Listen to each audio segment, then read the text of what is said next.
liberty and justice for all. Clerk, call the roll. Commissioner Hightower? Here. Commissioner Patton, absent. Commissioner Webb? Here. Commissioner Ross? Here. Mayor Ranella? Here. Any additions or subtractions to the minutes of the regular meeting, October 8, 2018? Hearing none, those minutes will be accepted. Any corrections or additions to the meeting, special meeting of October 12, 2018? Hearing none, those will be accepted. Okay, we got a group of Boy Scouts here. Guys, why don't you come to the mic and tell us what you did a couple weekends ago. Don't be bashful. There's the mic right up here, guys. You want me to help you out? Tell us your, speak, come to the mic and tell us your name. Let's start there. It's real, yeah, pull the mic down, tell us your name. So my name is Carson Eater from the Troop 7042, and I think... Who's your friend there? Step up to the mic. My name is Braden Connor, also from Troop 7042. Okay. To try to cut the ice here, I'll help them out here. A couple weekends ago, the same weekend as electronic recycling, these guys give their part of their Saturday along with their mothers and their scout leaders. I was not present, sir. That's okay. But and they did a cleanup around the shores of the Marion City Lake. And from what I understand, they pretty well filled a dump truck full. Yes, they filled the dump truck full, and we were able to clean up some old campsites throughout the lake. Duck blinds? And old duck blinds, Yep. and got some pretty unsightly spots on the facility picked up and cleaned up. And we filled the dump truck full, and we were able to feed them afterwards. And they got some service hours that they needed for some of the stuff that they've got to do, and we improved our great facility we have down at City Lake. So it was a win-win for everybody, and great opportunity for everyone involved. So. Okay. Well, thank you guys. We surely appreciate it. Your just shows the kind of character you gentlemen are developing in the Boy Scouts of America, which is a great organization. And on behalf of the city, we thank you for your efforts. Thank you. Thank you so much.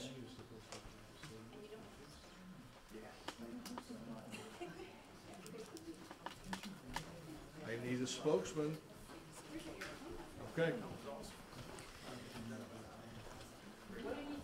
I need to know why you're here and why you're attending the city council meeting. So we are from Marion High School, and in order to graduate from high school, you have to pass civics class. And in order to pass our civics class, you have to do something called the My Service Learning Project, and it's something new that they have started, I think, the last semester of last school year. And in order to do this service learning project, you do like community service, and we have to attend a meeting of some sort. So we all chose to come and sit in today, and we've never been to one, so we have no expectations of like what's gonna go. So we're just coming to learn. And we thank you for choosing a city council meeting as opposed to a school board meeting. Thank Okay. you. Thank you.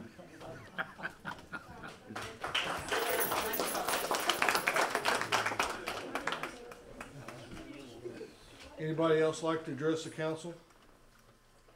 Mr. Johnson? There you guys go.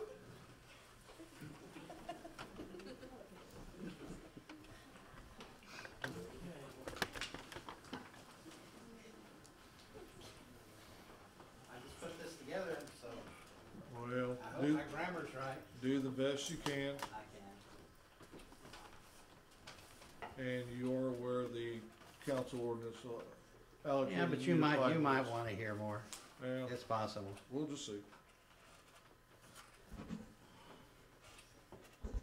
Get this thing right here. Can you hear me okay?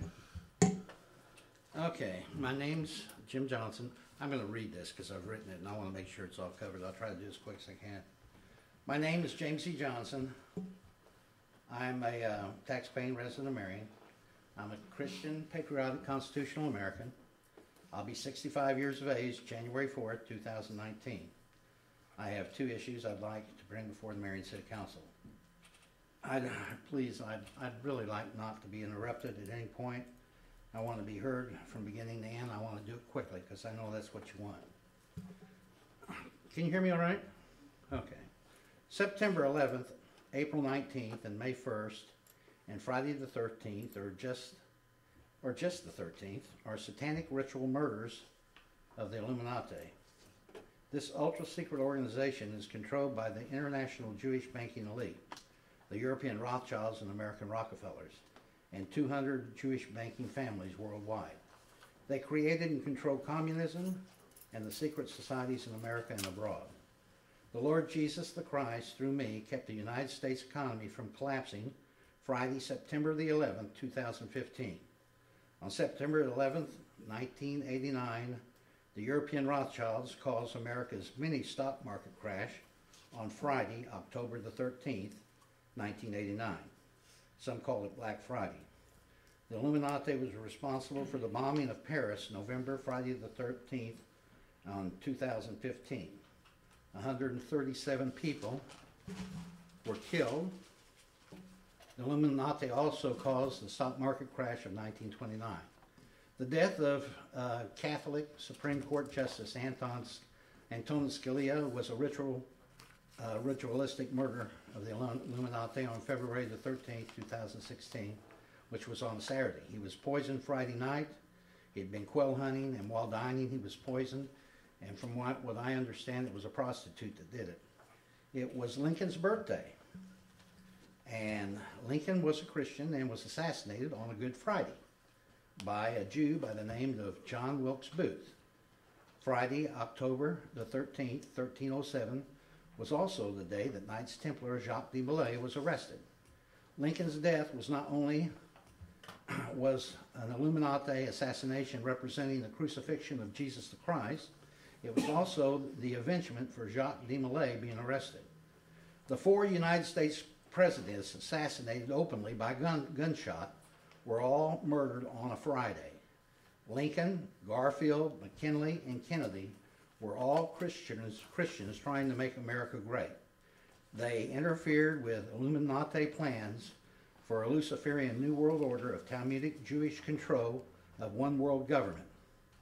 The old world order was Christianity. All were murdered by Luciferian Jews and Jewish doctors through the Illuminati. The Illuminati, the international Jewish banking elite, caused 9/11, September the 11th, 2001. President George W. Bush knew in advance it was going to happen.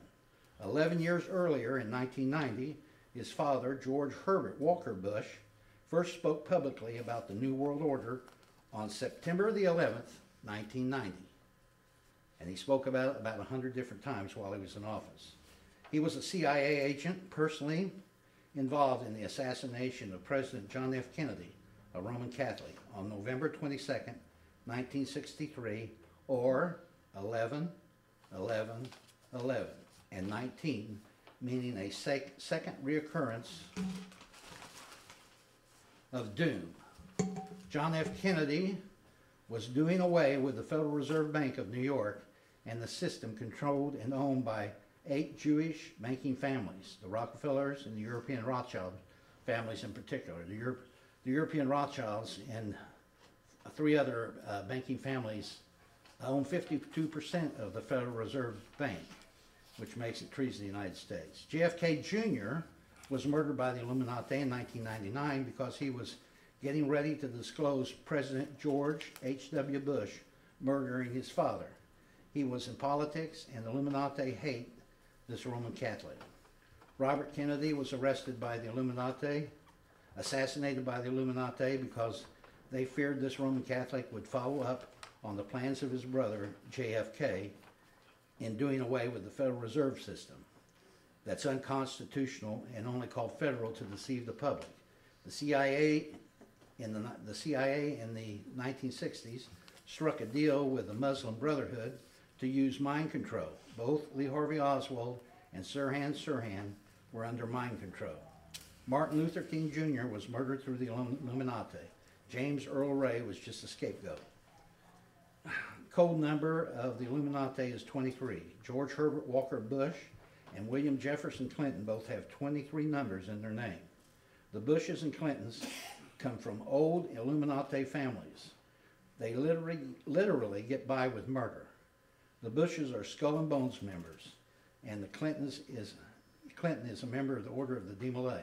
Hillary Clinton can get by with lying to the FBI and not do prison time. But that's not so for Illinois Governor Rod Blagojevich, who refused to raise taxes on Illinois residents.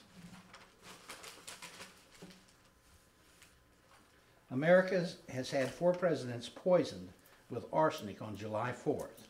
Thomas Jefferson, John Adams, and James Monroe, and Zachary Taylor. The first 3 died by the command of the European Nathan Mayer Rothschild because they contributed to the Monroe Doctrine that told Europeans to stay out of Western affairs. An Illuminati member named Caleb Cushing was involved in the arsenic poisoning of William Henry Harrison and Zachary Taylor because they both opposed admitting Texas and California as slave states.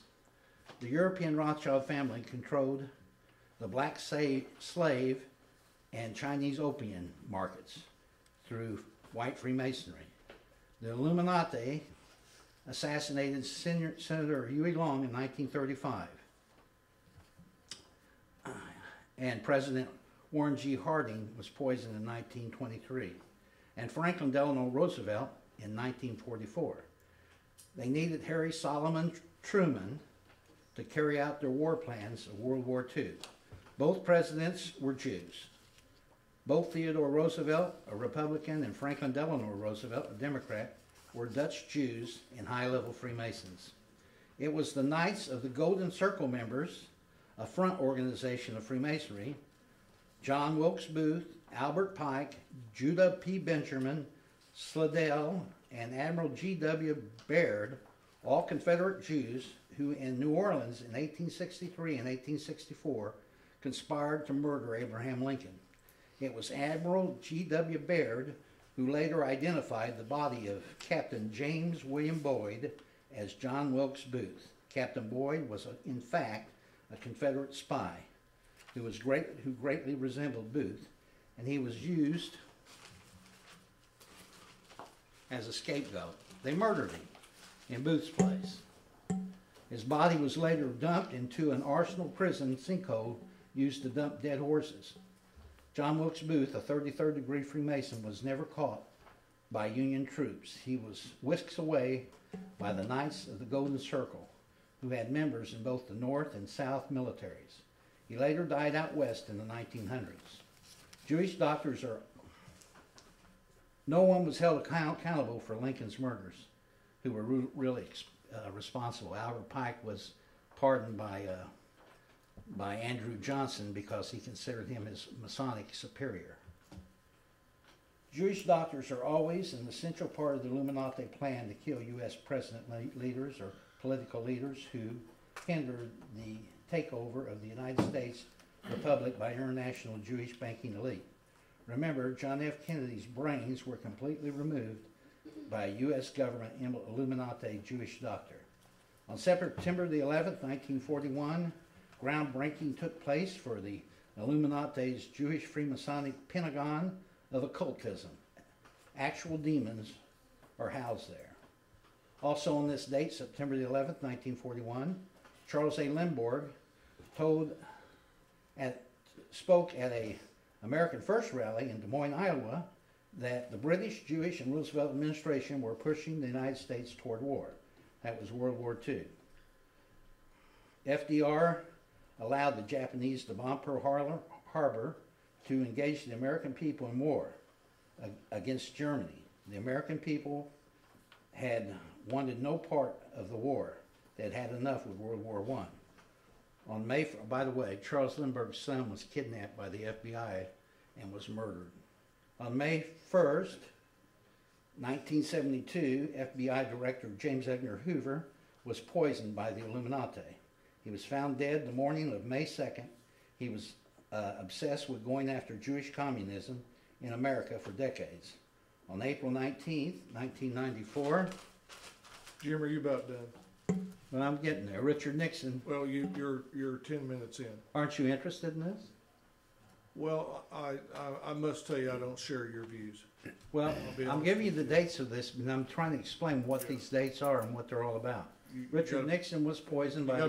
You got about one more minute. Well, I have another thing I want to talk about, too. You got about one more minute. He had always been popular with anti-communists and was a Quaker. He fired a Jewish FBI director after Hoover's death that later exposed Watergate.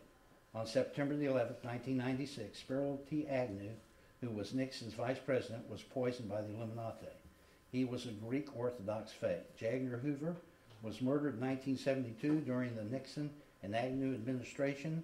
The reason Hoover, Nixon, and Agnew were assassinated by the Illuminati is because they like President John F. Kennedy and his Attorney General, Brother Robert Kennedy, were going to expose the Luciferian Jewish conspiracy against America and the American people through the Federal Reserve Bank.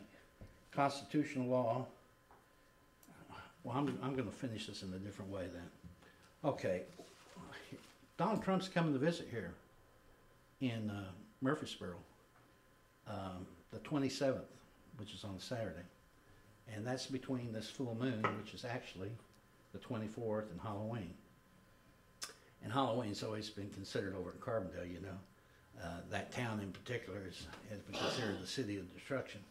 But anyway, my belief is, because of the date, the 27th, 2 and 7 is 9, and 2018 is 11, we're getting ready to experience another 9/11 with Donald Trump.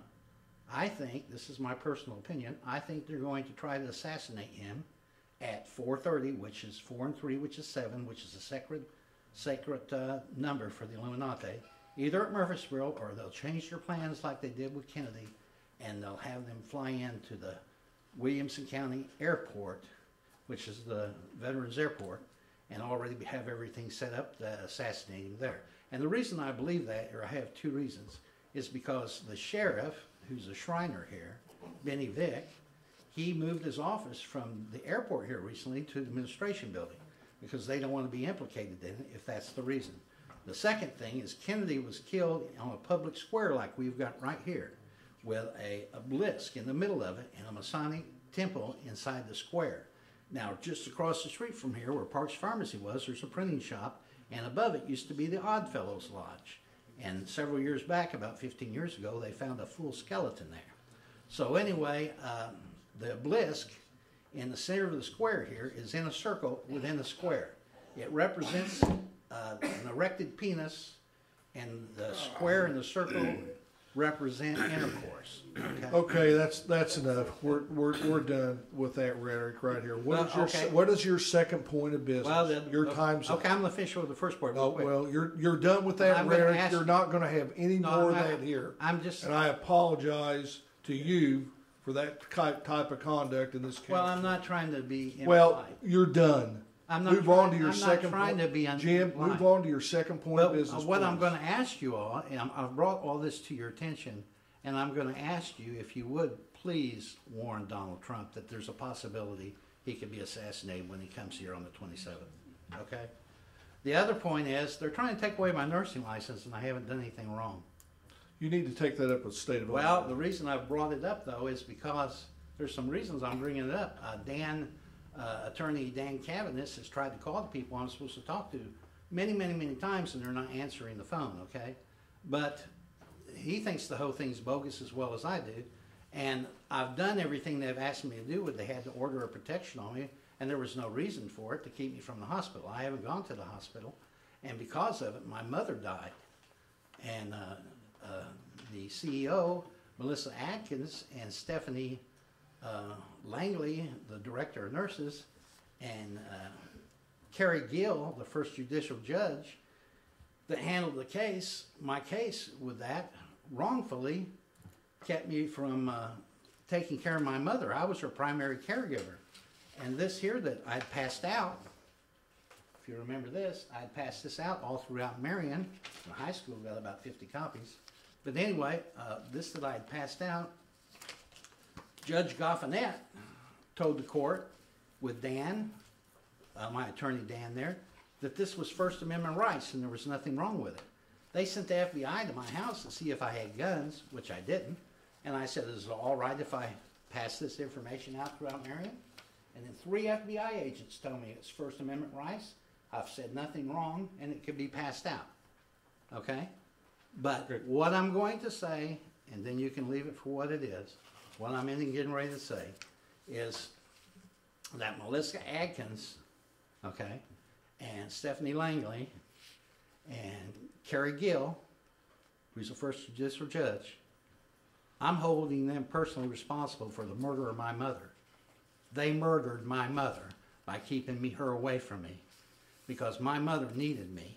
I took care of my mother. I made sure all her care was taken care of. And I told those nurses and the administration, if you wrongfully remove me like you have from my mother's care, that she would die. And it wouldn't be slowly letting somebody out of life.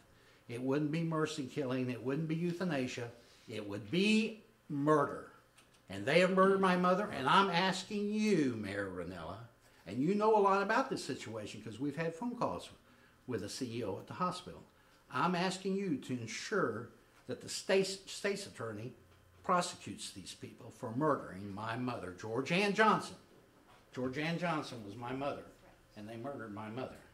Okay, Jim. Okay, Time's up. I hope you all learned something. It's not what you think it is. They rewrite the history.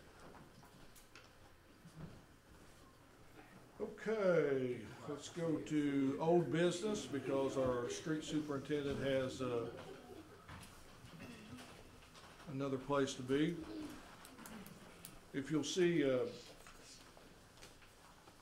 last meeting, Doug had only brought one bid in from Scooter Construction for $91,554 to reline some storm sewers. Storms in Marion. We asked him to get another bid, which he did, and thank you for that. But I thank you all. you're welcome.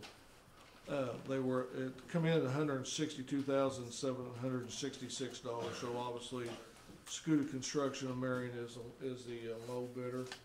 And all the, so you know, all the storm lining thicknesses are all the same in the bids. And exactly the same, all but they had a lot of relocation fee, some excavation fees because they don't have somebody to excavate, so it did make the bid considerably higher than a local guy. So, yeah, that's where a lot of it is. They're from out of town, and another thing, they did not have prevailing wages on there, so that it was too late to try to get them to redo that. So I made sure everybody had prevailing wage. All the thicknesses of the liners were the same. Took both of them around, showed every one of them, so they had a chance to see exactly what the situation was where we were. But being various places in town, the local guys here, he can leave his equipment, but they have to station somebody here and relocate the equipment, so it does run the bid up. So Are these roads you listed, Doug, is that in order the ones you're gonna go first, 1, 2, 3? I see you have Fossey Road first, that's your number 1. yeah, they want to do the big ones first because it takes a different liner machine for that. So they wanted to do the 24-inch ones in line first, and then the second machine will do the 10, 15, and 18s all the same. So you're looking at Fossey Road and Creer Road first? yes, yep. I'm assuming that's Julianne Drive. Yes, it's Julianne from the corner of Laura Lane and Julianne west to the ditch right there. Okay. It goes into the structure there underneath the creek there. So Okay. That Julianne's one of them that'll have to be dug up at the corner, and Summerfield on Magnolia will have to be dug up on the west side of the road also. Okay, thank you very much. Thank you, No sir. motion accept low bid for the scooter construction, $91,554. We have a motion. I'll second. We got a second. Any discussion? Hearing no further discussion, call the roll. Commissioner Hightower, Yay. Commissioner Patton is absent, Commissioner Webb, Yay. Commissioner Goss, Yay, Mayor Renella. Yay. Thank you, Mayor, Council. thanks Doug, Thank you, thanks for the Doug. good work. Commissioner Webb. Yeah, item number one under new business is council approval to apply for a $980,000 assistance to the firefighters grant to purchase a new ladder truck. We're certainly wanting to apply for that and ask the council approval. It's a 95.5 grant, so if we was to get it, we'd have to come up with 5%, but I think we definitely could do that if we could get the major part of it paid for. I'll just add the newest ladder truck we had is the 2004 model, and then the one behind it's a 1987. So definitely something we've got to be looking at here in the future. Well, the problem with it, I thought it was a 2005, but it's okay. The problem with that truck is it's got a swivel that's broke on it. The only place to get that swivel broke, that broken swivel replaced is in a firm in South Carolina. And they got wiped out by the hurricane, and they do not know when they're going to be back in business. So any work that was done is negated now, so they're having to start from the beginning, and it's not looking very good for that piece of apparatus. So this is why Chief Odom decided to make a request for this grant. But with that, I'd make a motion to apply for the assistant to firefighters grant for $980,000. I'll second. Got a motion and a second. Hearing no further discussion, call the roll. Commissioner Hightower, Yay. Commissioner Patton is absent, Commissioner Webb, Yay. Commissioner Goss, Yay, and Mayor Renella. Yay. Chief?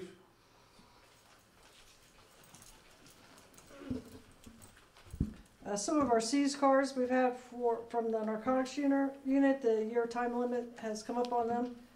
So I think it's time to get our sergeant over narcotics a new vehicle. We have a bid from Chevrolet for a 2018 Malibu. They've reduced the price to $18,000 with a $8,500 trade-in for 6 vehicles. The difference is $10,500, which that'll come out of the drug fund. It's not going to cost the city anything. Okay.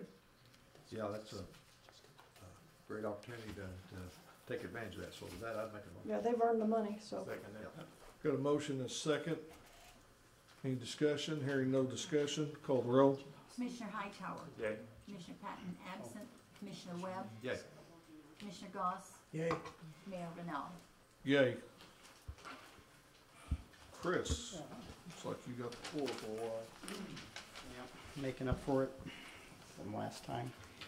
Okay, Council, Mayor, good evening. My first item on the agenda is number 3, is requesting council approval for the fitness coordinator position, for which we've gone through interviews, including probably over 20 applicants and 10 interviews for this position, 4 internal candidates and 6 external that we interviewed. I'm seeking council approval to hire Melise Oakley as fitness coordinator at the agreed salary of $40,000 per year, and that's a salaried, exempt salaried position. This would be effective October 29th, and for transition from current coordinator Russ Rao, who has resigned. And so that's my first item.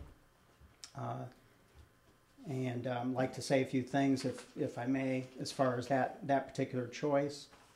Melise, a little bit on Melise, as everybody, most people actually know her quite well in the community. Melise brings to the fitness coordinator position years of business planning and development experience, which will lend itself to the position greatly when it comes to staff leadership and department vision as we enter greater maturity with the Hub Recreation Center and the Fitness Center.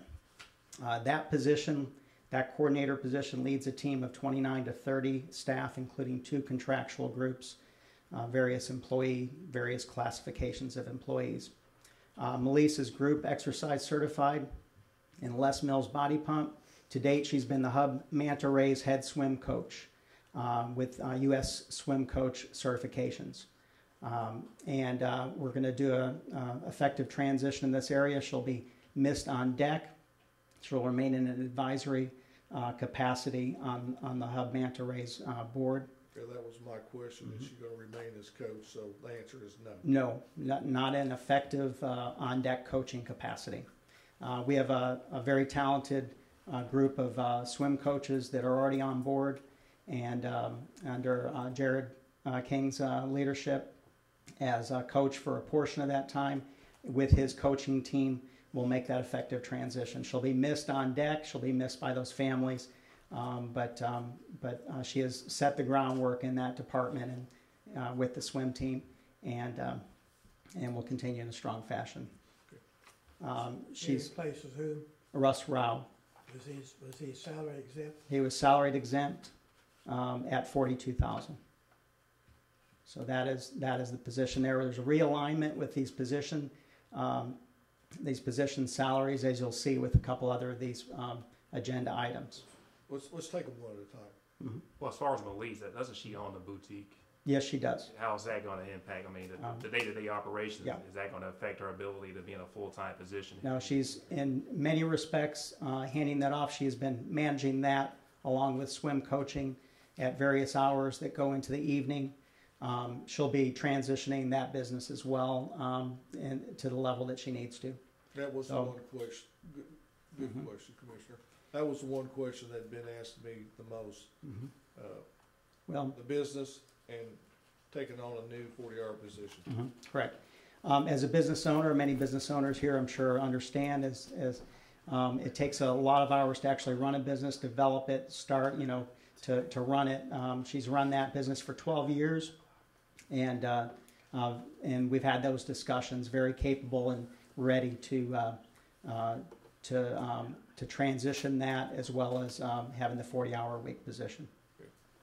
Thank you. She also knows that she'll be doing more than 40 in that interim period where she's transitioning to the department leadership. Did I understand you she's prepared to have someone else run her business during the 40 hours? Well, I'm not going to answer actually how she's going to do that, but that's correct. She's able to transition that and do both at the same time. Well, that was my question. She's arranged to do that. Yeah, she's prepared to do that. She'll be working the 40-hour plus position as a salaried employee. That's correct. We had that situation before where full-time business owner and a full-time employee.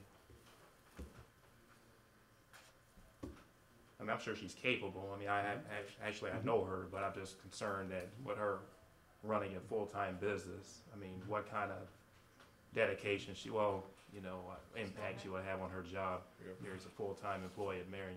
Well, that was a question I guess the committee asked her. During her interview, I was present at all the interviews too. She's training, she has someone she's having run the business. She said she wanted to leave the business if she didn't do this year to be doing something else, but she's planning for the business to be taken over. She's not leaving the business. She'll still do books and stuff.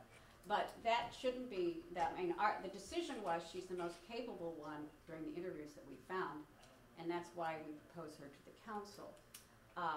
She knew the plans. She knows how much she had to work and the schedules, and that she has MODs on some weekends and some evenings. So she is prepared to handle that, and we believe in that.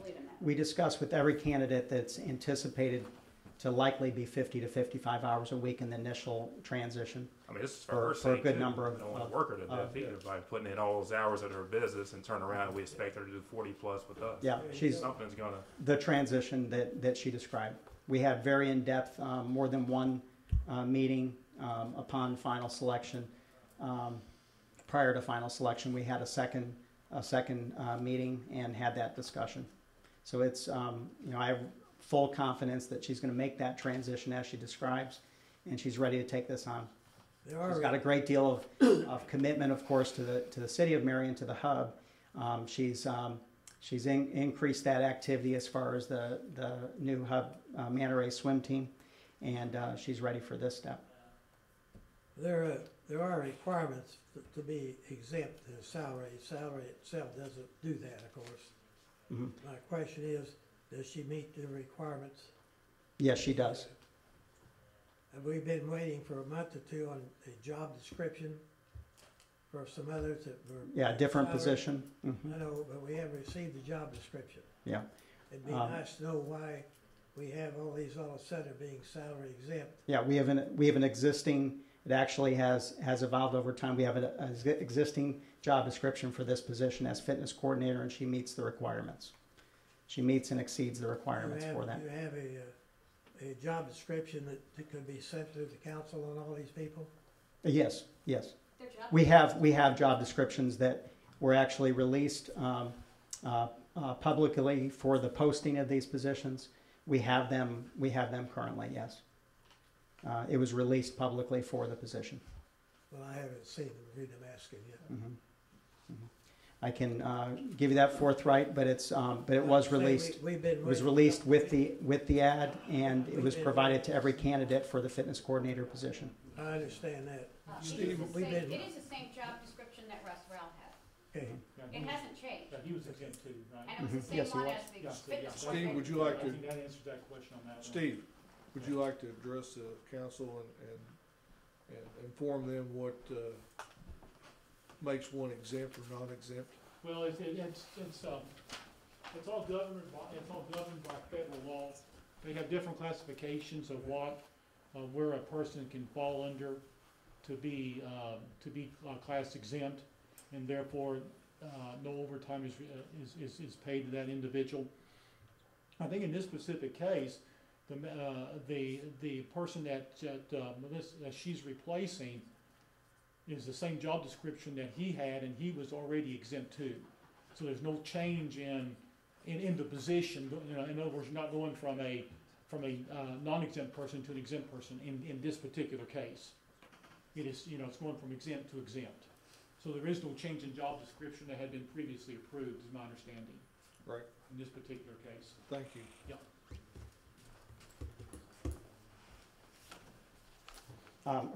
The selection, and we base this equally amongst all candidates, selection's really based on experience and ability to lead that department, experience within that department discipline, a commitment to it, of course, and a commitment and an experience relative to consistency of leadership throughout her career. In addition to business experience, there's leadership in other areas as well. All right, thank you. Any further discussion? I would like to see the job description that we've been waiting on for a couple of months. I see it's off the old business this time, been on there for a while. And what's happened to the job description that we were going to see? Anybody know? Gail, could you have Rhett forward that to the city? Actually, Rhett does not want to release it yet, so he will, when he's finished with it, he will forward it to you, Mayor. So, I mean, that's not on the agenda currently. Yeah. well, it's old business, it's just been It removed. was old business and, It's not on here today, it's been on the last 3 or 4 meetings. yeah. So I would like to see it because I'm kind of concerned about why we're getting a flood of salary exempt people here. I understand this one here, what you're saying is replacement, but Right. I have some questions why all of a sudden we're doing salary exempt people and we haven't got a job description on the first one. I would like to see. For a replacement of that individual. I wasn't any replacement on the first one. Anyhow, I would like to see that at some point, okay? So based on what you said, she might work possibly 55 hours sometimes a week. There's a possibility of that. I mean, if that's the case, this seems like a low salary. With Russ's transition, he managed pretty well at 40 to 45. There were a couple 50s in there, but I would anticipate what I wanted to do was ensure that it was clear to every candidate that we interviewed, and I did so that during a transition to familiarize them with the department, to get transitioned in, it might take that many hours. Did she say how many hours she was going to commit to her business? I don't know if I caught No, that or not. no. As far as a specific number, no. Just that the transition would occur. So, What would her regular work schedule for the HUD be? Her work schedule would mostly be day, but then she'd have one MOD shift on a weekly or every other week basis. She'd be on one weekend per month, rotational manager on duty. So really, whatever is necessary, it would typically be like an 8 to 6 kind of a presence there. But really, whatever's necessary, there would be some later shifts, probably some earlier shifts to ensure all she was familiar with all departments, all areas. And she is, I might add, already there as a group exercise instructor on a regular basis. So she's fully aware of what the department consists of, and that's going to help in the transition as well. I'm like Commissioner Itar, that's a lot of 55 hours plus trying to run a business, that's gonna be pretty tough. And all that was discussed with every candidate of what the expectations are. And a lot of those candidates work that and then some. And she's quite familiar with that as far as business operation goes. That's been a history that she has experienced. So I mean, I have no doubt about her abilities. I'm just afraid she'll be stretched too thin, and as a result, can't give the commitment that this city deserves. Yeah, absolutely do understand that. That's why we had further discussion about that. I'm confident that she will do an incredible job and succeed in that position. Then to add to his concern there, was it discussed if you felt that she wasn't, and the city wasn't getting, the best, or maybe she was stretching herself too thin, that there would be a need for replacement? Does she understand that? There's always that factor with any position we have, including our leadership position. So there's that accountability and that expectation for every one of them. Was that discussed? That was not specifically discussed in any interviews that we had, but that is an expectation. How will we measure performance? I mean, we don't currently have performance evaluations there, do we? I mean, is that more of a... No, we don't have performance appraisals, performance tools, I believe, anywhere currently at this time, but we do have that. They report to me, and they have expectations of accomplishing everything that they need on their job description to accomplish and to lead their departments. And you should be able to get a evaluation from the membership. Yes. Hey, Chris, we get feedback on a regular basis from our members. Chris, how long will that transition period be though? How long would that transition period? I foresee, as far as it's about a week and a half with Russ, continuing on with myself. The three of us will make that transition. And I would say it's probably about a 2-month period. Okay. And then her hours go down? I would anticipate, yes. Yeah. Down to 40 hours a week. Yeah, but again, there's an expectation. There's an expectation that if there are events, there's staff that person, any leader needs to see. There's meetings. There's an increase. There's a decrease. Never below 40, but there is an increase periodically anyway. So that expectation is really ongoing, long term for any one of our full-time leaders. So would I expect that to be in every position to be sustained? No, not necessarily so. Well, any exempt employee knows that 40 hours is the minimum. Is minimum, yes. It doesn't mean that you will not put in more. Mm-hmm. Is that a fair statement? We're seeing 50s, 55s, 60s, and that is going to be the case at times in our facility. Any other discussion?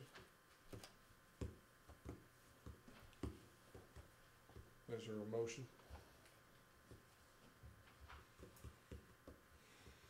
I believe if Chris is confident that she's the best pick and can do the job, I'd make a motion to hire Melissa Oakley as fitness coordinator at the hub.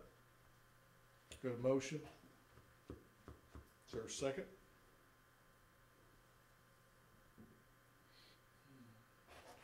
Hearing no second, the motion dies.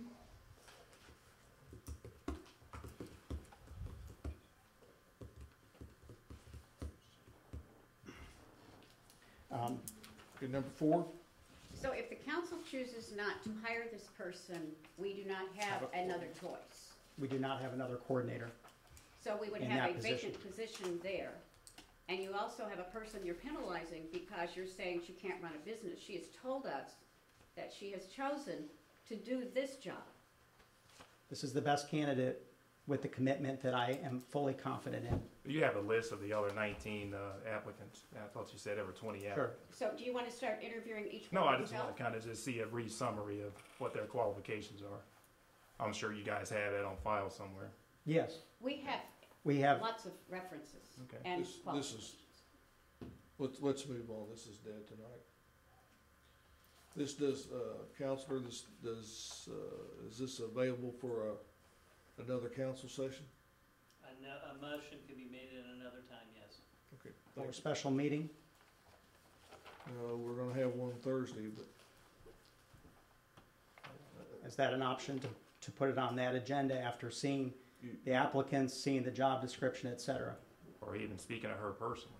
I mean, Yeah, would that be out of line to speak to her personally? You're at the council, you can do what you need to do. Generally, you delegate responsibilities to other individuals, but yes, sir, you can do that. Chris, you're leading. We have spent, I might add, please, you're right. we have spent knowing with notice, we have spent the last 2 months knowing with ample resignation time of Russ Rao. He provided 2 months resignation before his retirement. And we fast-tracked the application process, posted it immediately, did our interviews on a very timely basis, and did 10 interviews. And we spent the entire time doing that on that timeline. And I could show you that timeline. We did not wait. We did not delay that timeline. This will affect leadership in that area, which I am, as I've done in the past, I will take leadership of that position until we get it filled. The sky's not falling, trust But me. it can affect. Chris, that's okay. Okay. Yeah, we'll address it later. Okay. All right. Next item, number 4, is full-time employee installation from interim to regular. That's council approval request to hire Ray Cagle as sports and recreation coordinator, as agreed at $36,000 a year. That's also an exempt salaried position, effective October 23rd, 2018. That was previously a non-exempt position, subject to overtime. What was he making before? 31.4, approximately 31.4. Was that Rashad's? That was Rashad's position. He was hired as interim at the same rate of pay as what Rashad Rucker had. That's correct. During that interim period, Ray has performed with that integrity and excellence, and he has demonstrated prior to this interim position, he was basketball instructor at the Hub. He has really transitioned well and is working with new basketball groups for rentals, and has, along with Alec Jimenez, has performed excellent through the football season and is entering basketball season in this position now. I think one thing you may want to allude to right now that as we go through this, there will be no increase in the budget of the Hub. Yes, that's correct. Yes. Because what we've identified with each one of these, this is basically it's a salary readjustment for equity of position alignment. However, we have identified in the budget areas that we're going to offset this and then some. And I've got those here basically in some positions relative to where we're running under currently. That's in security officer hours, which we've resumed full staffing of security hours at this point. Youth center hours that are not being utilized by our membership. There's a savings there, and there's some other things like software purchase that we will remain under budget despite these increases for the remainder of the fiscal year. Chris, the previous person was at 31.4, but they probably got paid overtime too, though, right? Yes, they did. So was that? We minimized the overtime, but it was increased. It was higher than 31.4 in a year's time. I have no objection to any personality or person. My problem is I need a job description. I've been waiting 2 months on one other one. I'd like to see what makes those people exempt, and why all of a sudden they need to be a salary increase like they're getting. Across the city, we just don't give $7,000, $5,000, $6,000 increases in the middle of the year unless we have good reason. Right. And I see that we started this out there at the hub. You and don't? It looks to me, we very seldom do that, Mayor. Well, I was gonna say, we give, We very, about a 62% to the, office director at Codes, so we don't? that was not this year. Yes, it was. I know. It was in the budget year. Not, It doesn't matter. It doesn't We matter. did it. All right, whatever. So we, so don't say we don't when Okay, we have in the past, Let me rephrase it then. depending on the We seldom situation. do. We seldom do. But all of a sudden I see these salary adjustments at the hub, and I'm just curious to why all of a sudden we have to give all these people raises. Because they weren't formally equitable. I would like. Based on the position, based on the job description, the duties, and the responsibility of the supervisory responsibility that they have in those positions. I figured there'd be a The domino. offset, Yeah. I figured there'd be a domino effect on this, and that's what's happening here. Well, if you, I would like to see a job description before I go any further with it. The rest of them can do what they want to do. No problem. I have nothing against these people. They're good folks, and I'm sure good employees. But I have objection to why we're all of a sudden adjusting all these pay raises within the hub, and we're not, that's enough said. because they weren't appropriate from the start. Okay, okay, and if you will remember, last budget, last April, Chris came before the council and on a Saturday and asked for equitable salaries for 3 individuals, and it just died.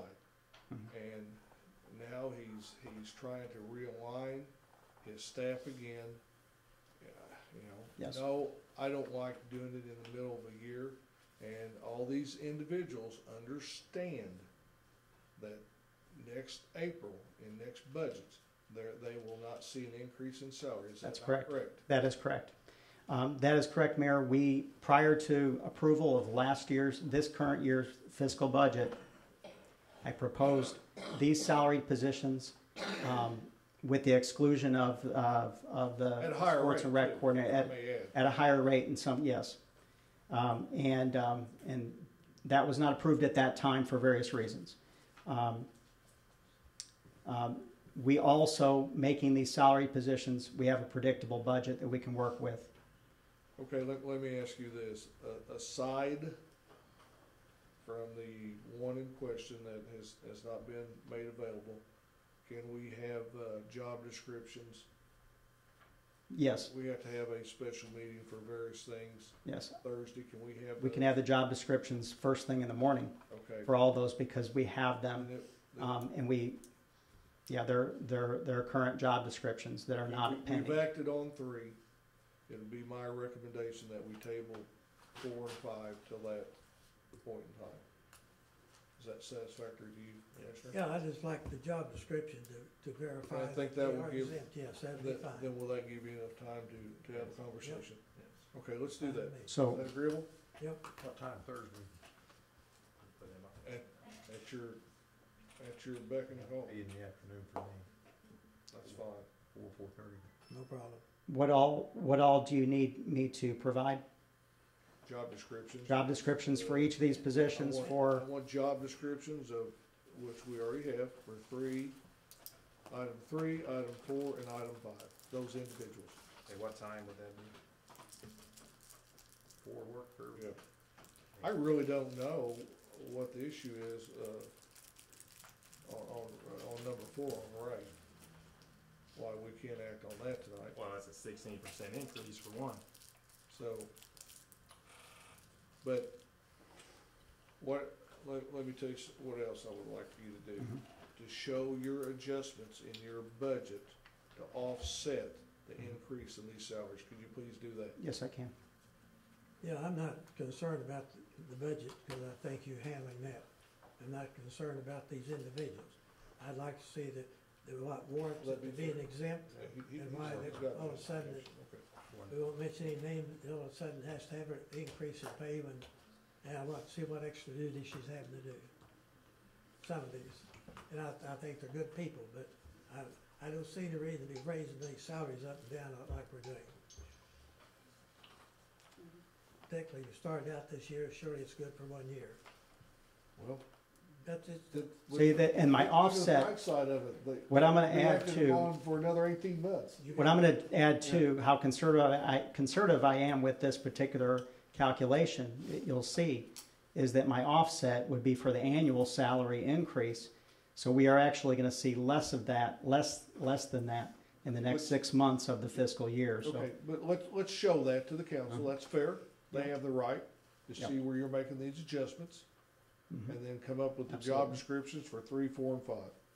I think what Johnny. Yeah, we have those, and I will produce them. Yes. Chris, I mean, correct me if I'm wrong, Johnny. You're not so much concerned about the budget net increase. You're just more concerned of whether or not salaries are fairly distributed among city employees. Because most city employees only get a 2% increase. And here, if we have a 16%, that represents 8 years worth of the average employee's increase. Yeah, what we're talking. Yeah, the purpose of this is equity within the same leadership position, within the same type of leadership position. They're different positions, but they are all supervisory with large staff. And another point to make is, if these were employees under sports facility administrators, they would be making this plus. And when we took over and released them from their position with the city, we inherited those salaries, yours and Hillary's, but we did away with other positions and made those city positions. Yes, we did. Those were salaries that they probably would have been making before this under SFA. Yeah. Yeah, that's one thing we did right. We got rid of SFA. Well, I agree. We no longer needed them as a consultant, paying them $140 some odd thousand a year when we had qualified people to do it ourselves. Right. I agree. Chris, did you consult Rhett Barkley on any of these changes? I heard something about he's holding some of the job description. I didn't know if he. No, he's holding the customer service, the rentals job description. But the labor attorney, Rhett Barkey, was one who even helped with the language to do equity alignments of job positions. If you'd like to speak to Rhett, I'm sure he would tell the council that we're doing this upon his recommendation. We're aligning these Yeah, positions. I'd like to have him tell me that. We can have that done. Okay. Well, can we see if he can be here at 4 o'clock Thursday? I'll check. I just call him. I'll make a question on him. I'll call and ask him. Oh, did you hear that, Gail? Pardon? John's gonna call Red. I can call him for satisfaction. Well, I think the whole council would like to hear it, so that's Okay. fine. Whatever. All right, still call him. Let's see, I'll call him. Yeah. Number 6. Number 6, seeking council approval to hire the following new part-time employee, Rachel Herring, for group exercise instructor, $15 an hour, and personal trainer. This is cut off in the agenda. Do you? It's I don't know if you have this in record. Personal trainer, $30 an hour, and fitness attendant at $9 an hour. Is that reflected in the minutes, in the agenda? No. Group exercise instructor. I got group exercise instructor, $15 an hour, personal trainer. Yeah. Rachel Herring. Yeah. Is that what you want? Is that what you want? No, I've got group exercise instructor, $15 an hour, personal trainer, $30 an hour, and fitness attendant, $9 an hour. And that's what I submitted to the for the agenda. For the actual hours she works in those positions. So. Pardon? For the actual hours she works in those positions, right? Yeah, those 3 job classifications. For Rachel Herring. Rachel Herring, group exercise instructor, $15 an hour. Yep. Personal trainer, which is cut off $30 an hour, and fitness attendant at $9 an hour. So what about that, Steve? Can we amend it now, or does it have to be done in a future motion? It is on the agenda. The question is whether or not there's enough information for the press and everybody to be involved and understand what you were going to do. I think it's probably enough. Honestly, it could be kind of questionable because there's some information that is left off. Well, let's Bring it on Thursday. bring it on On the side of Thursday. caution, yeah, you're right. Yeah, bring it on Thursday. Batting 1,000 here. We'll get one through tonight. I'm feeling All right. good about 7 and 8. Okay. I've got new job classifications. I'm sure you're glad to hear that. Pleased to hear that. There's good reason for it. Let me explain. Sports and recreation manager at $14 an hour. What I have in parentheses are the departments that person would have that job classification in. This would be a position. We do have an individual for that position who's currently with us, but that is a position regardless of whether he's with us or not. That would be an appropriate position in sports and rec. 1014 is basketball, 1017 is flag football, and 1018 is tackle football. So that is the position that's needed for leadership of as basically a manager or assistant within various programs, including basketball, tackle, flag football, and other sports programs, but primarily those. The next one, next job classification is lifeguard instructor at the same rate, $14 an hour. We do not have a job classification for this. When we split the aquatics department into 3, we maintain lifeguarding within 1008. That's aquatics operations. And we do not have a job classification in that department in order to pay a lifeguard instructor. So we are left to draw from another department if we need a lifeguard instructor at $20 an hour. So approximate savings of $500 a year in aquatics, 1008 aquatics operations budget. Are these full-time positions? No, that's a part-time position. Both of those are part-time. Okay. So a savings, yes. Pardon? No, the savings of 500, I find that interesting. Yeah, for approximately three classes that individual or individuals would teach in a year. So it could be greater savings, but that's at least that. Savings nonetheless. Yeah. Okay, gentlemen, what's your pleasure? I'll make that motion. Got a motion? I'll second. Got a second? Any further discussion? Hearing none, clerk call the roll. Commissioner Hightower. Yay. Commissioner Patton is absent. Commissioner Webb. Yay. Commissioner Goss. Yay. And Mayor Vanella. Yay. Number 8. Okay, number 8, additional job classifications for current part-time staff. Alec Jimenez, sports and recreation manager, $14 an hour in those departments. He's current sports and recreation assistant in those departments at currently $12 an hour. That increase will add an estimated probably $1,080 to the sports and recreation budget, mostly in basketball, as we hit basketball season. And this offset is already considered in the numbers, the savings that we've got in other departments. We will also increase activity within that basketball program. The next one is Nick Robach, lifeguard instructor at $14 an hour. Cayman Rosado, lifeguard instructor at $14 an hour. Andrew Allen, lifeguard instructor at $14 an hour. And Sarah Knowles, lifeguard instructor at $14 an hour. Hayden Gunther, swim instructor, $20 an hour. He's a current lead lifeguard. Isaac Shaw, swim instructor, $20 an hour, current lifeguard. Hallie Bolin, swim instructor, $20 an hour, current lifeguard. Sierra Duke, front desk attendant at $9 an hour, and cafe attendant at $9 an hour. And finally, Levi Hamlin, swim instructor at $20 an hour. Is Nick the weather warrior? Is that the guy? No. Oh. No. Must be a different, you know what I'm talking about? Yeah, what, WSIL. yeah, Nick? yeah, I know what you're talking about. Okay, and for clarification. Questions about those? Yeah, no, for clarification, we created the sports and recreation manager at $14 an hour, and that individual will be Alex Jimenez. Correct. Jimenez, Yes. I apologize. Okay. Any other questions? Chris, just for information, how many of these programs are on a plus side or break even or do a deficit? Do you have any idea? I'm just curious. Any instruction that we run, whether it's personal training, swim instruction, you'll see swim instructor here, it's on the plus side. Lifeguard instructor, it's on the plus side. For lifeguard classes, we have, of course, a certification fee. We've got the registration fee. We've got, books. Everything is on the plus side relative to course and materials.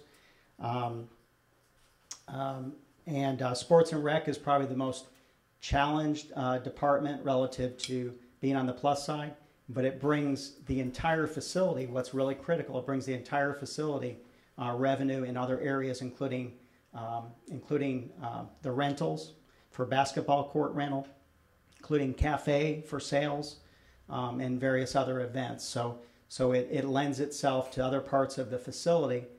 So it's kind of a misnomer. It's kind of deceptive to say it does not produce, because it does. Serious, was it red or black? Yeah. Yeah. Okay. Yeah. Thanks. Well, we are balanced. Okay. I'll say that. But to say that every single program we run is always going to be on a plus side, no, it is not. But that's our objective. On all of these positions here, it is. On all these described positions overall, here. You break even overall? Yes.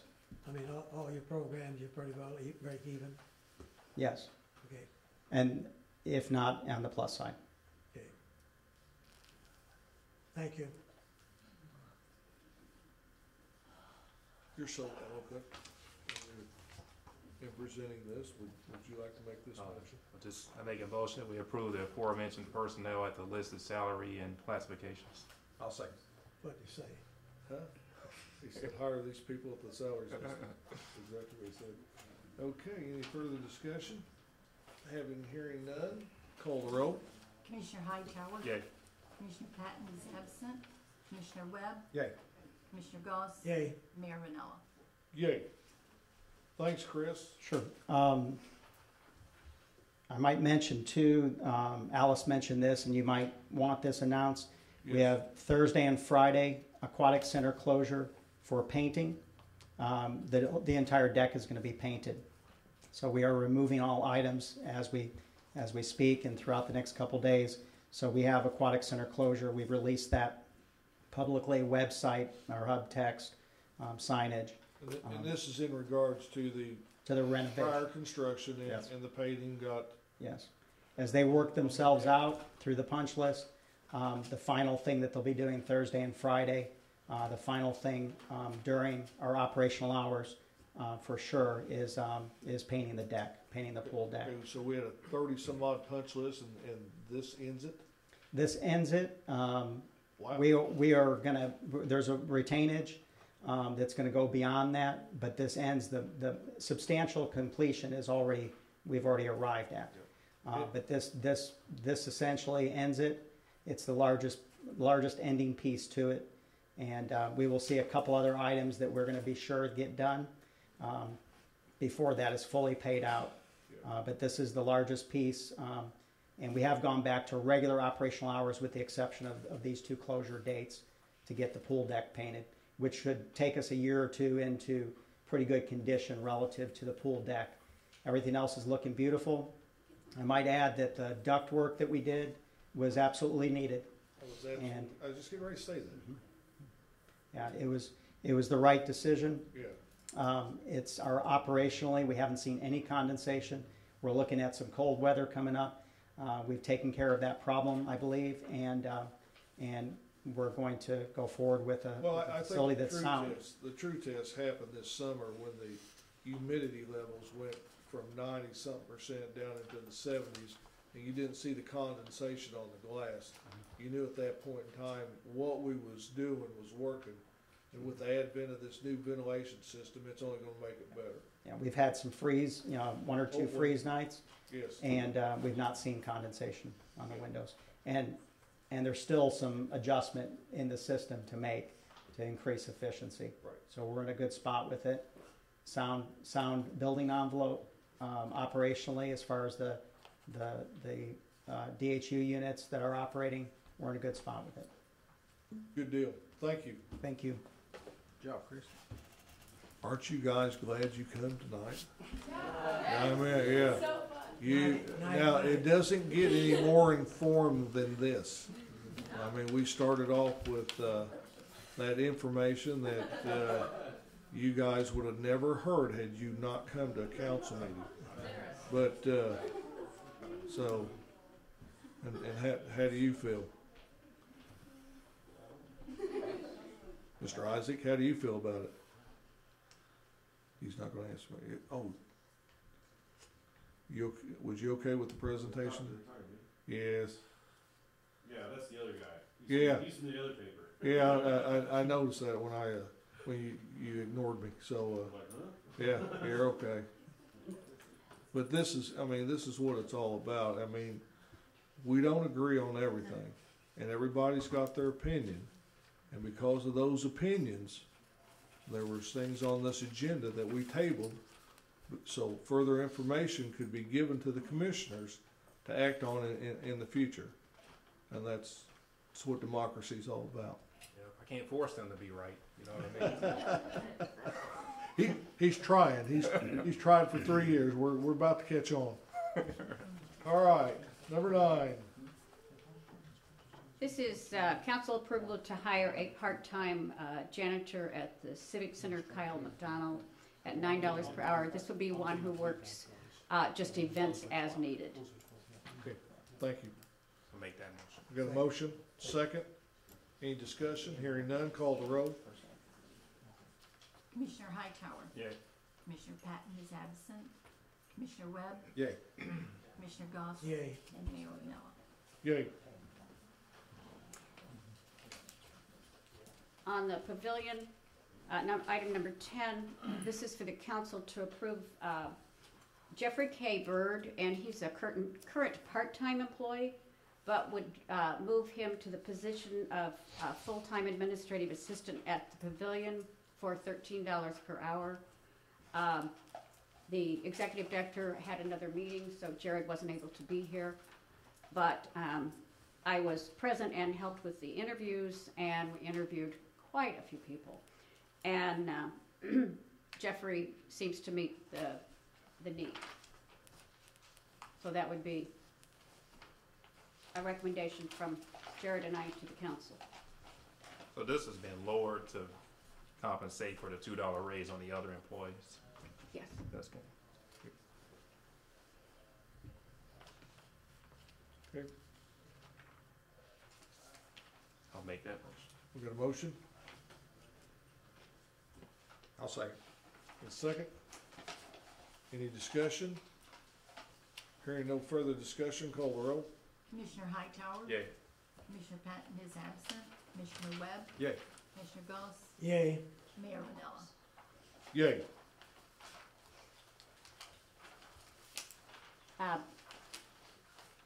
Jared Garrison, the executive director, also would like, in your packet, there were 2 new job descriptions that more clearly identify added responsibilities and the current duties of the 2 gentlemen that work there. And it keeps these more in line with what the Civic Center has done with their positions. So there's more detail on who actually works on building setup with the various events, who works with the people on what refreshments they have and everything. And so the job descriptions more clearly delineate those. And so Jared has laid those out. If there's any questions, I will try to answer those.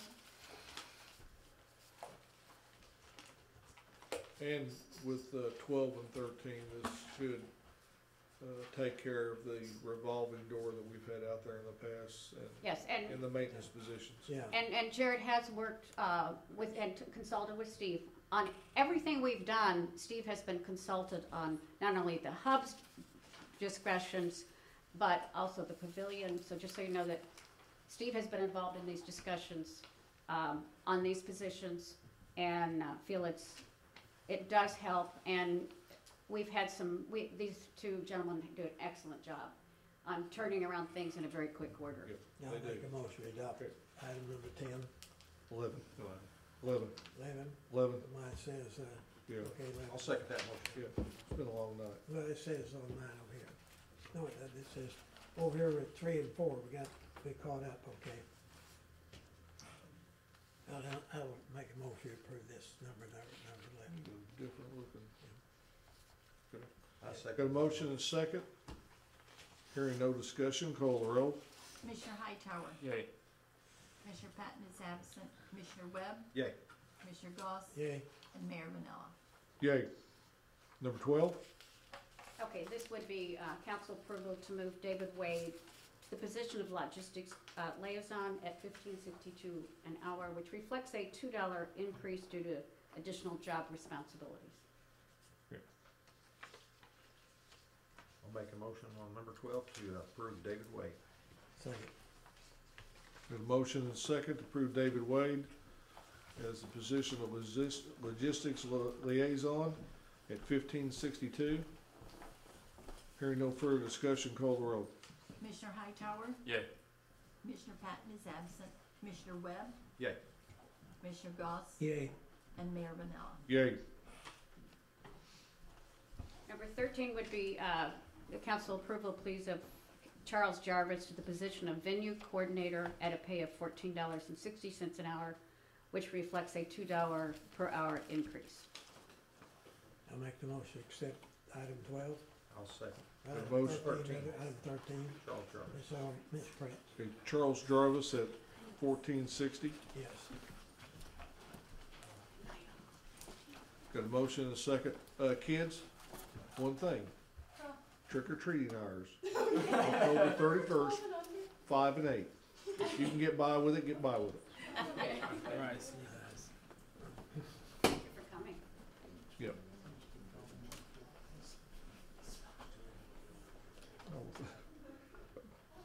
Any comment?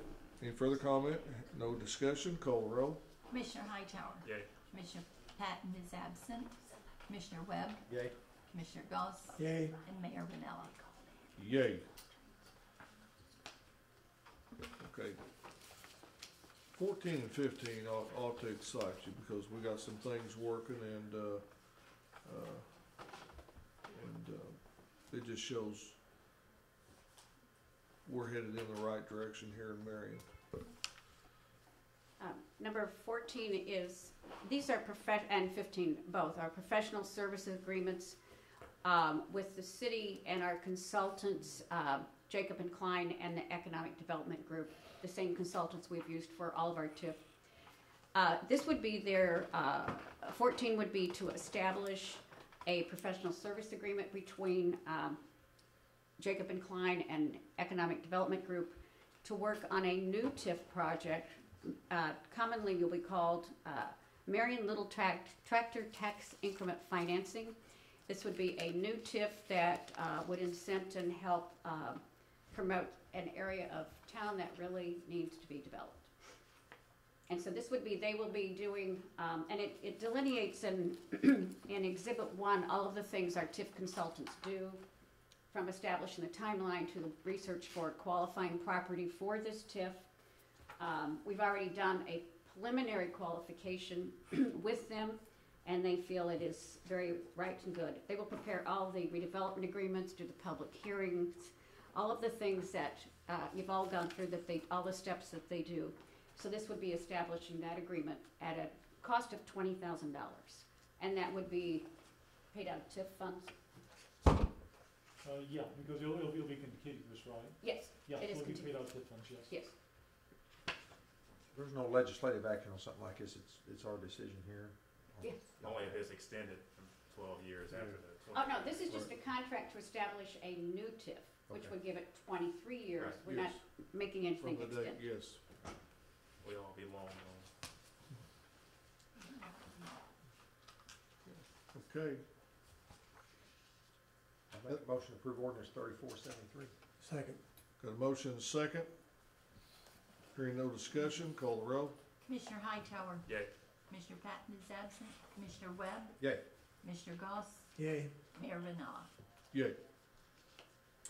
And number 15 is another, and this would be another TIF that would be called the North Commercial Tax Increment Financing District. This is a professional service agreement with Jacob and Klein and the Economic Development Group to help establish this TIF, which you've already passed several inducement agreements, and we have several more tonight that will be advantageous to have in this TIF. Yes. So this would just establish a new TIF for 23 years, but they'd be doing the research, the qualifications, the eligibility studies, and all of the meetings for the council's benefit. Our goal is to have them done by January 29th. Yeah, and within this TIF here, it includes the mall. And there's, well, you can see there's 3 resolutions here and, or 2 resolutions here. And you did 2 last week. We did 2 last Or week. not last week. Yeah, in that Last area, week. same area, last meeting at that same area. So we have 4 resolution inducement agreements for that area. One does include the mall. We don't know how that's gonna turn out, but, you know, resolutions are not binding. But it shows interest in that area, and I think once we can turn that corner in that area and start showing some progress out there, things will turn around, hopefully. Okay, what's your pleasure, gentlemen? I'll make that motion. We got a motion, I'll second. got a motion and a second. Any discussion? Hearing none, call the roll. Commissioner Hightower, Yay. Commissioner Patton is absent, Commissioner Webb, Yay. Commissioner Goss, Yay. Mayor Renella. Yay. Okay, item 16 is a resolution, and this is an inducement agreement with a business called Haven by the Hill. Due to confidentiality, they would not like their location released at this time to the press until they finish signing some agreements. But this would be in one of our new districts. And an inducement agreement just says the city is looking into establishing a TIF, and if it qualifies, this proposed business could be in that TIF. You would still have redevelopment agreements and things to approve later on.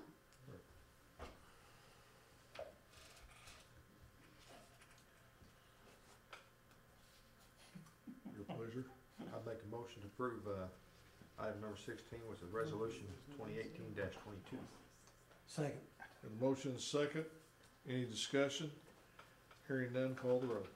Commissioner Hightower, Yay. Commissioner Patton is absent, Commissioner Webb, Yay. Commissioner Goss, Yay. and Mayor Renella. Yay. Number 17 is a resolution approving an inducement agreement between the City of Marion and Jeffrey M. Castellano. This would be for a property that's also in one of our proposed TIFs. If this would come to pass, we would be proposing that if it qualifies, that this agreement could be included for redevelopment. And so that would be our proposal, inducement agreement. Okay. Now, Details. Now it's just, Conceptual stage. yeah. They More or would less. rather not have their property disclosed at this moment. Or any terms of what they might bring or anything. I am not at liberty to tell you. I mean, I know, I mean, should we not mention something just so people can be aware? I mean, No, it's. Actually, an inducement agreement is, most of these have confidentiality because it's done before a property is even acquired. And so if the council announced the property, the deal might not go through. no, I mean, just in general Yeah. terms, like And how the many jobs, how much sales tax. When we do a redevelopment agreement, present that to the council, as you're aware of. You know that's what we do with redevelopment agreements. This is just saying if it qualifies, it would be included in a TIF if it meets the eligibility requirements. when you talk about jobs and all those things, a person's already bought property, done plan, a building plan is improved, and you have a redevelopment agreement for the council to approve. That would say how much is involved in all of those pieces. This is very premature to say anything about jobs. Well, any inducement agreement is, they're just getting ahead of the game, and what it allows them to do is, from this time forward, if it comes to fruition, then they would be eligible to submit for any TIF eligible expense. An acquisition of property is a TIF eligible expense. And to do an inducement agreement on a pending TIF that is still is meeting qualifications, this says that the council's recognizing that a business could qualify for TIF if it meets all of the qualifications, and that we're going to proceed with trying to formulate a TIF agreement with these people. And then the redevelopment agreement that comes before everything is said and done before the council then details the jobs and how much money and all of those details. I'll make a motion to adopt resolution number 2018-23. Second. Got a motion and a second. Hearing no further discussion, call the roll. Commissioner Hightower. Yay. Commissioner Patton is absent. Commissioner Webb. Yay. Commissioner Goss. Yay. Mayor Ranella. Yay. Number 18. Since we don't have anybody here from Claire to Ziegler tonight, this is a change order on Halfway Road.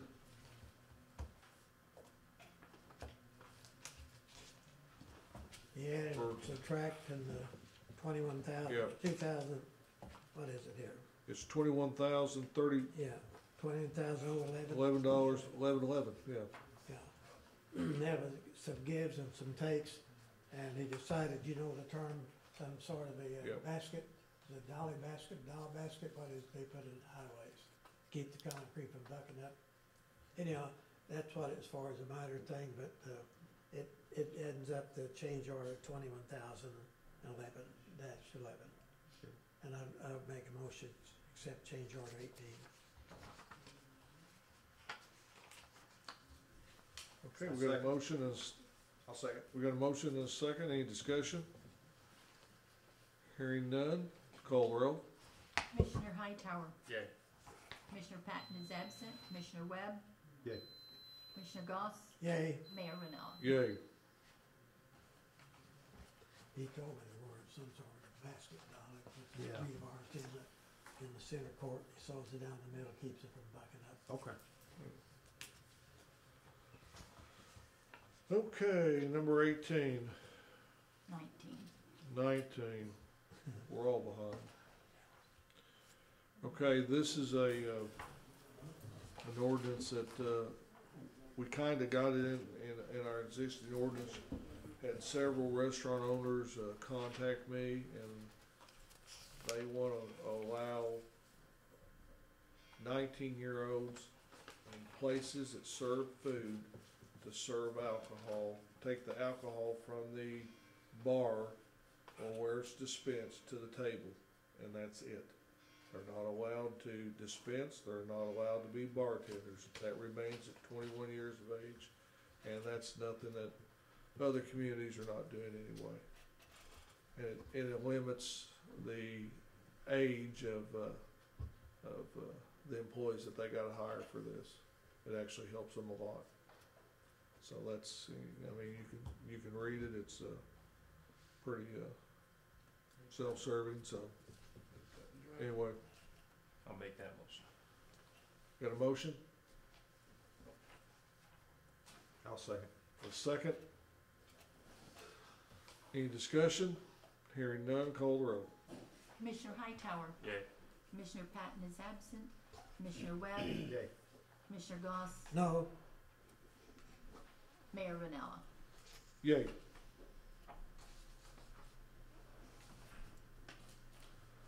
Okay, number 20. This discussion item, Secondary employment, Marion PD. oh, okay. Yeah, I see it now. Okay.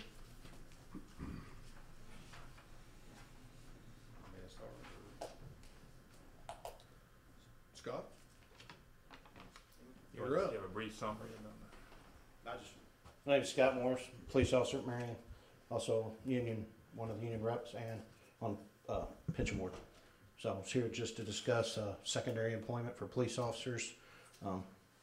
Right now, the city handbook says there's really nothing that says we can't do it.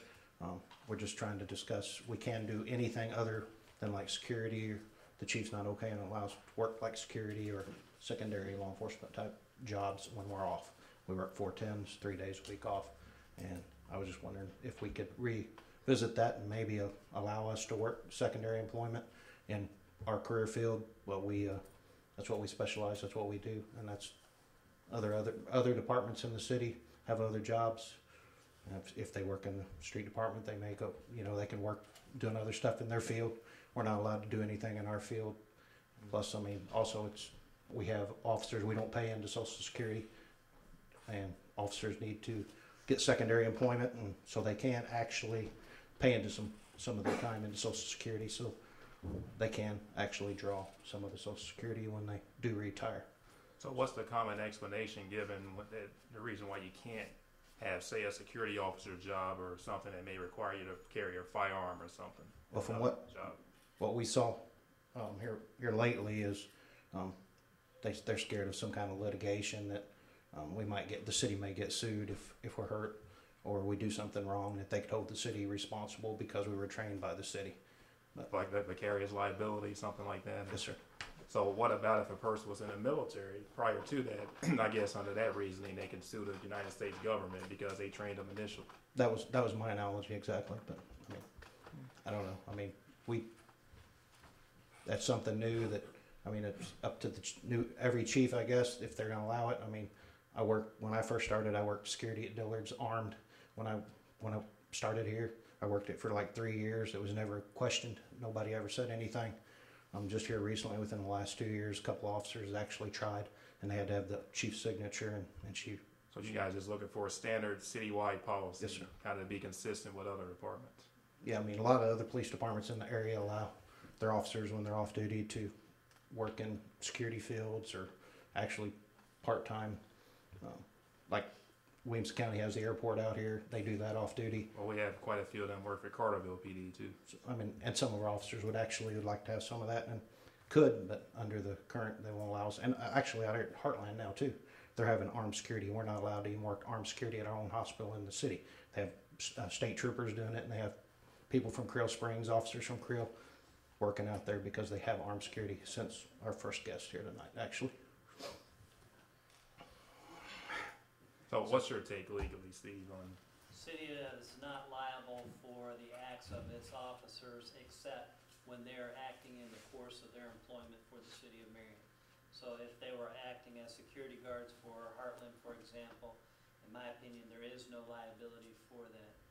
If an officer is working even for the city and, Steve Green officer assaults one of our citizens without cause, that's certainly not within the scope of my employment. And even though they're an officer, the city will probably be sued, but the city would have no obligation to indemnify or pay for that.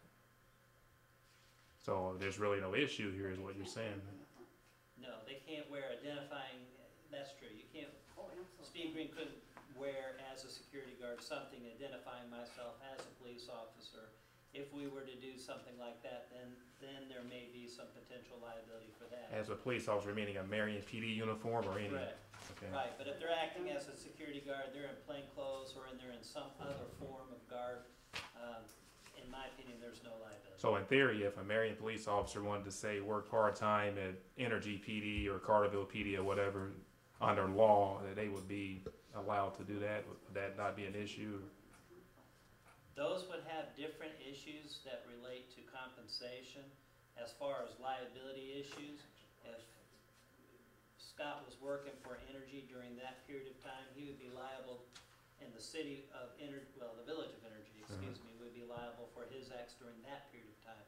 City during this period of time. There's also some rules about comp in terms of borrowed servants. I would suggest before you allow them to maybe serve other departments, talk to your labor lawyer about, potential comp liability, worker compensation liability. It's, If I'm working in another job and I get injured, you potentially can be liable for other jobs that they have that is, related. Well, we currently have a fireman, good police officer incidentally. He works for the Carterville Police Department, but he's also a fireman in the city of Marion. Same job.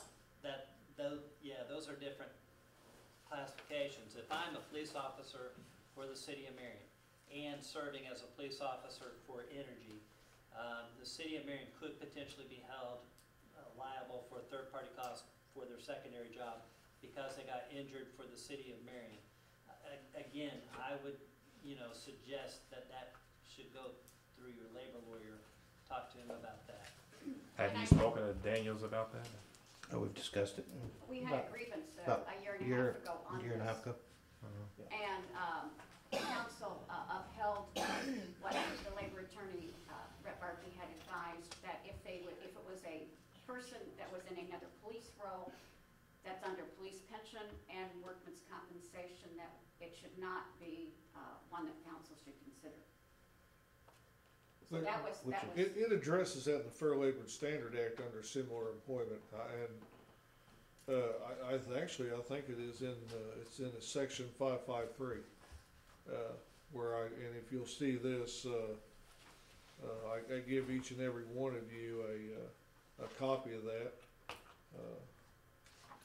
In my former life, I was very familiar with the Fair Labor and Standard Act, and knew exactly where to go for information there. But I think in fairness to what we've done tonight already, that we table this and allow the chief to address it on her part too. But I think what you're asking for is two different things. You're not, I guess I need clarification, Scott. You're not asking permission for a Marion police officer to go to work for another law enforcement agency. I'm not asking for him to go work for Heron or something. Yeah. For instance, we had some officers that court security in Benton. Part-time work there. It's not really a police officer. I don't know where you separate that though. I understand. That's what I'm saying. Part there, but it's more security oriented. Now, no. If I'm not mistaken, at the airport, does the Williamson County officers not wear their Williamson County uniforms out there? I don't even know if they actually wear a uniform. They might wear just a duty belt, and they take their squad cars out there. I mean, but they're allowed to take their squad cars anywhere. Yeah. But as far as them being in their uniform, I'm not sure. I've never worked security. Well, the ones that They work. do not. Yeah. Well, the ones that work for Carterville PD, they wear a Carterville PD uniform. And I assume that the county government has done their due diligence to determine what the liability might be. I mean, I wouldn't think they would just recklessly let their county deputies work at other police departments without having done some due diligence. Well, I mean, they've worked the airport forever. Yep, ever since 9/11. Yeah, so. I mean, it just seems reasonable, just allow them. I mean, I don't care if they worked at another police department. I mean, if they had, that liability would extend to Yeah, Marion. but I think there we get into issues, and I agree with Steve. That's something that your labor attorney needs to research and address, because there is issues there, and here again, for what Commissioner Hightower just said, if we have one of our officers go to Carterville and he gets hurt working for Carterville, Carterville is responsible for 100% of his salary, and that means the difference between what they were paying him and what he would make in Marion, under all aspects of the wage and hour division of the Fair Labor Standard Act. Am I correct? Yep. So there's where it comes to an issue. Besides that, the possibility of us, losing an officer for a specified period of time or an unspecified period of time, and then us having to pay overtime because he got hurt working for another jurisdiction. That condition, that exists if someone's working construction, for example. I mean, you can fall off a ladder or any other number of things. Yeah, that happen. that's what I'm saying. I mean, He could, but at that point in time, he's under his own benefit time. He's not under the city's. And, you know, yes, he is a loss, but, you know, it's just, I don't have an answer for it. I do. We should allow them to work secondary You know, employment. I'm just looking at what the rules now. The rules Yeah. now say that we can do it. There's nothing that says we can't. And it seems like to me, since I started, she's not allowing you to work even at Dillard's now. You don't have to have permission. I mean, you just go put your application in and work there. I mean, that's what we always did it before.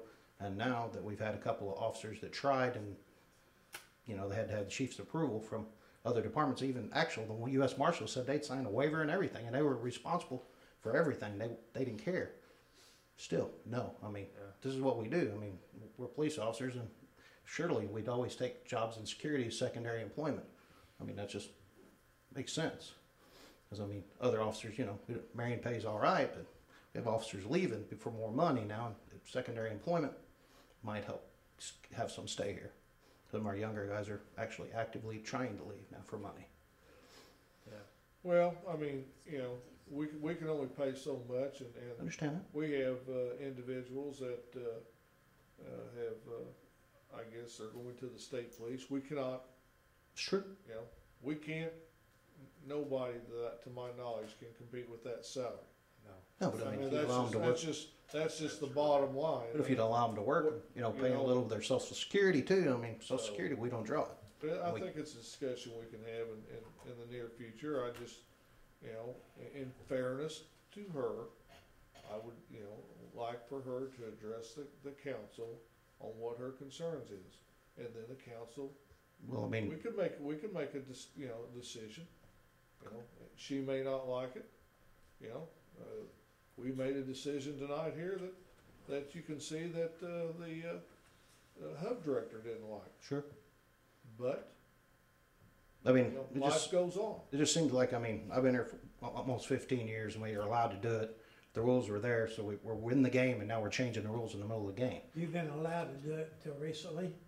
Under this chief. I mean, yeah, I mean, I worked at Dillard's for my first 3 years as a police officer here with firearm on my ankle as How long security. since you've not been allowed to do it? Well, I've never actually tried to work in another job as a police officer because I have another business that I run. But recently, we had a couple of officers that tried to get jobs somewhere else, and that's when you remember the grievance we had a year and a half ago. We discussed it there. Officer Schrock tried to. After Schrock, they wanted him to work at federal courthouse. I just wanted to hear him say it. Yeah, no, you know. So I mean, in law enforcement terms, that's. If, say, an officer, a Marion officer was working at Carterville, for instance, and he got hurt at Carterville, and he was gonna be off 2 years, would we have to hold his job? I'd say if he's gonna be off for 2 years, see, and here you get into disability issues and stuff like that. I'd rather have that discussion. that would have to come probably to a pension board. Yeah, I would rather have that discussion with James Daniels. If you can get him down here. And our attorney too, I guess. Yes, yeah. Is that not a viable question? I mean, yeah, we had that discussion a year. I would say right 2 here, years. I would say 2 years. You know, we're having a. Oh yeah, I discussion agree. I mean, I wouldn't want a police officer to be off for 2 years. But then at the same time, and this is being, good fiduciaries of the city in all aspects. Then because of that, and he has to go on disability if he even qualifies for disability. He may not even work for the city for 7 years, and under that terms, him getting hurt there, he could only, if he had 7 years in, he would be eligible to apply for a non-duty disability, which is 50% of the salary at that time. It stays that way until he's 60 years of age. And my bet, now I don't know what happens on the other end there either. But, a young man locked into a salary for 20 years, maybe, that in itself is a burden. So I would like to table this, get all the parties together, and have further discussion. Okay. Yeah, we can come up with every hypothetical in the world. But We they can, apply to I agree, but, you know, at the same time, then we also may be able to come to some common ground on some of this employment too as well. Thank you. All right. Thanks. Do you not want to hear about the trick-or-treating hours? I don't think you heard. He's leaving too. Just a little too old. Yeah. Okay, I got some announcements here, so I don't forget them. October 31st, next Wednesday. Trick-or-treating hours in the city of Marion between 5 and 8 p.m. Ages 12 and younger. And to my knowledge, people have asked if there will. Go ahead. No. You about to talk about rain? Yes. There is no scheduled rain date. And the reason I say that is if you've been going around town, there are a lot of opportunities for children to trick or treat. We're going to have a big one this Saturday at the fairgrounds, and we expect at least 3,000 plus kids there. Plus, if you see what the other churches are doing, they're having trunk or treats to go to the church and like that. Parkway Manor has a big one. That is Cornerstone. So there's plenty of opportunity aside from going door to door, which I think is a dying art. Yeah. So anyway, there will be no rain date. All right, a biggie on Main Street at Smalls, starting this Wednesday at 7 a.m. Main Street's going to be closed till October 31st, and that is for the much needed repairs of that rail crossing on Main and Gray Street. So that's long been overdue. And while I'm on railroad crossings, they did some work on Boynton Street. I don't think it was satisfactory. Anybody that's went over it, terrible. But we've been in contact with them again, and they will not do anything until next year. So we got to live with that.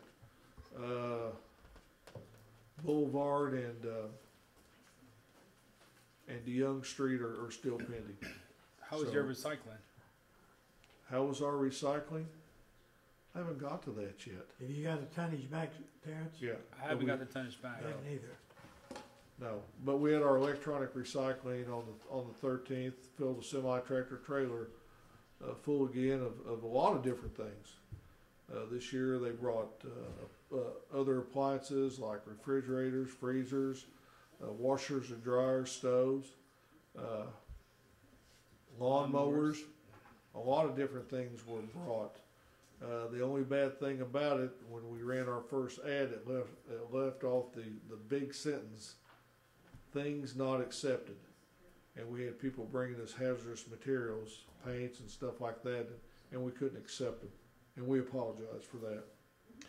Okay, Boynton Street, this Wednesday's having an open house at 6 p.m. Everybody's welcome to attend. And then our next regular meeting will be Tuesday, November the 13th at 6:30 p.m. because Veterans Day will be celebrated on Monday. And we have a Thursday special meeting. And we have a Thursday special meeting, 4 o'clock. 4 o'clock. Commissioner Hightower. Commissioner Webb. Just a fire report for September. We did have 8 fires, so. We have more runs.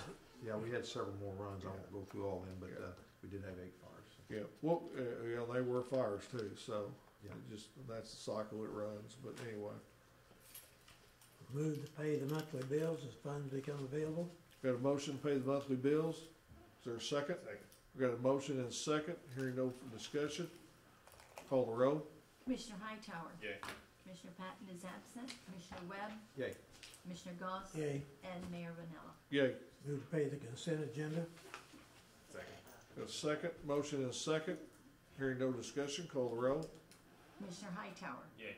Commissioner Patton is absent. Commissioner Webb Yay. and Commissioner Goss. Yay. And Mayor Renella. Yay. Move to adjourn. Move to adjourn with this call for a special meeting this Thursday at 4 o'clock. Got a motion? Second. I'll make that motion. Who's the motion? Oh, we've already got a motion. Oh, don't make it again, that's all Go right. ahead. I'll make the motion. Yeah. I was about to say who's on first. Yeah. Yeah. Got a motion and a second to adjourn. Call the roll. Commissioner Hightower. Yay. Commissioner Patton is absent. Commissioner Webb. Yay. Commissioner Goss. Yay. Mayor Renella. Yay. Thank you, gentlemen. I want to show you one picture here. Oh.